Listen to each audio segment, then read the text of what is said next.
Hey YouTube. So I think I'll just wait until Mystical Forest responds to me.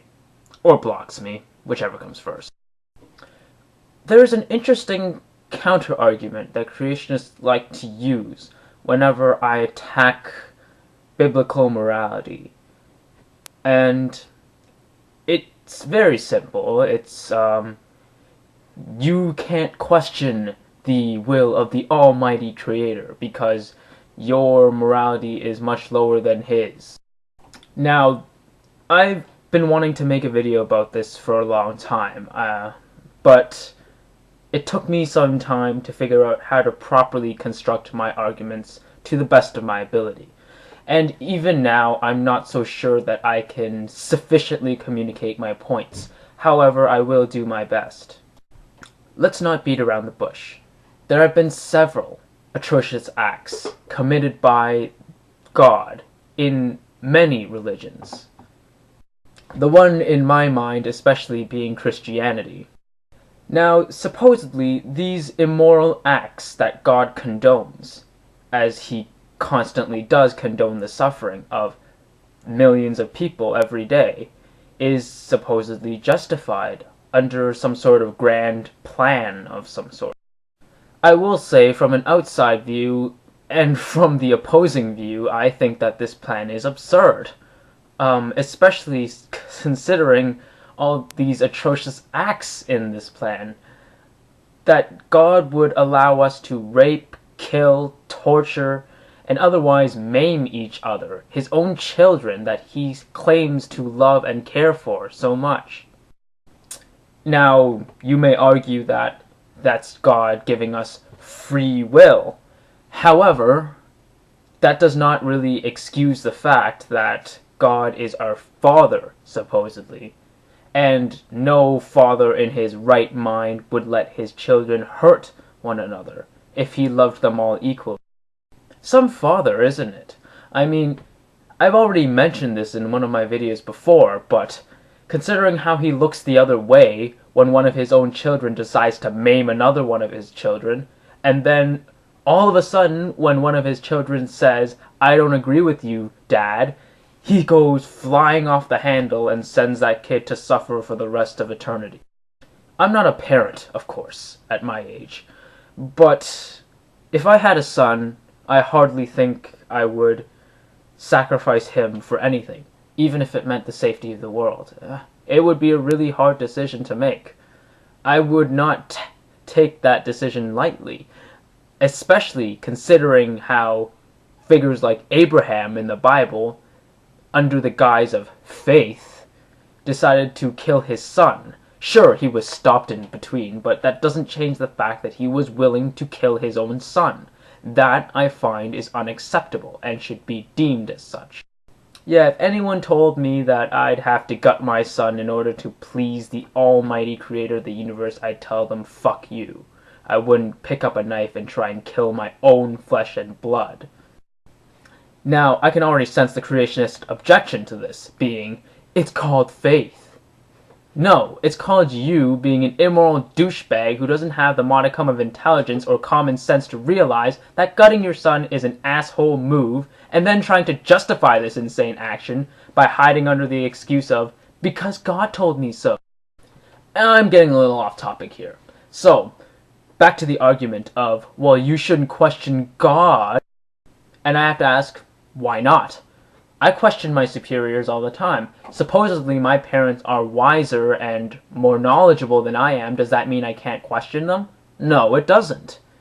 I have every right to question them. I can be wrong, as most oftentimes I am, but that still does give me the right to question their actions. Well, God created you. So, my parents created me. Does that give them the right to sexually assault me and do whatever the hell they want with me? Of course not. The reason being that I have a mind of my own. I have a conscience. I feel pain, both physically and mentally, and I understand pain. So, God does not have the right on me to do whatever the hell He wants, because I do not recognize ownership. I am a slave to no one. So power clearly is not a good reason why God has the right to inflict suffering on human beings. So what, omnipotent God couldn't find a way? Really now? Now, the only somewhat plausible explanation left out of all of these would be that the suffering and death of millions and millions of people were all because of some supernatural plan that is clearly outside my ability to comprehend. I have a question then. Can you prove it? You can't, can you? The fact is that God, who supposedly is our morally superior being who watches over us, really doesn't adhere to the moral code he set for us, did he now? Again, I can already read the creationist's mind, and they will probably say, well, morality is such that humans must follow it, but God does not have to.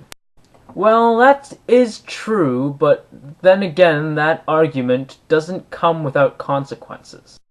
Then how do you quantify God as good? You can't, can you? God's morality cannot be quantified by human standards. You have made that argument already. You've made that point already. Therefore, it doesn't work both ways. It's a double-edged sword, essentially, that you're wielding. So if God doesn't have to follow our moral code, our definition of good or evil definitely doesn't apply to God either. So you cannot say that God is a good God. So what standard judges God's morality?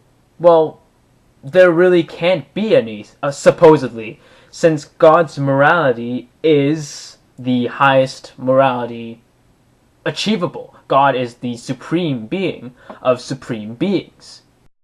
Can we say for sure then that God is really doing what's best for us? No, we can't. As I've already stated before, God's morality cannot be determined by our standards. Therefore, you cannot say that what God does is essentially good for humankind. The only conclusion you can really draw from this divine supernatural morality is that God exhibits moral traits of himself, which is very helpful. So does that mean that God necessarily is good? No, that just means God is himself, because he is the ultimate judge of morality. Therefore, he can technically do whatever he wants, and it would still be considered moral by Christian standards, as God is the objective judge of morality. So, does that mean God could do murder and rape and infanticide and filicide and theft and bigotry and still be considered moral? Yes. And in fact, he has, and Christians still consider him moral. It's true that maybe there might be some objective morality that neither I nor many other atheists are aware of. However, I, like many atheists, tend to look for one thing, and that is proof. And in this case, I want proof that God's objective morality is more beneficial to humankind than our human morality. You can't provide that proof, can you? And I doubt you ever will. So, what are the results of human morality guiding the world? Well, gradually, and yet noticeably, we are getting more moral. We are improving upon ourselves, based on what has happened through history. Our morality, like us, as I've explained in my video about morality, our morality has evolved. We have evolved from practicing such archaic and outdated practices such as slavery and heresy being a criminal offense. Now we have freedom to speech and freedom to life, liberty, and the pursuit of happiness. This is what human morality, or more specifically, secular morality. This is what secular morality has brought in this world. The type of morality that religious people seem to shun, even though it's given them, essentially, the society that they know and love today. I will grant that maybe there might be some sort of objective morality that I don't understand, that maybe this type of morality allows for human beings to suffer and die. However, you creationists really don't understand that morality any better than I do. So you can't exactly say that it's good morality. It could just as easily be bad morality, considering that God's objective morality just reflects God. It doesn't mean anything. It could go either way.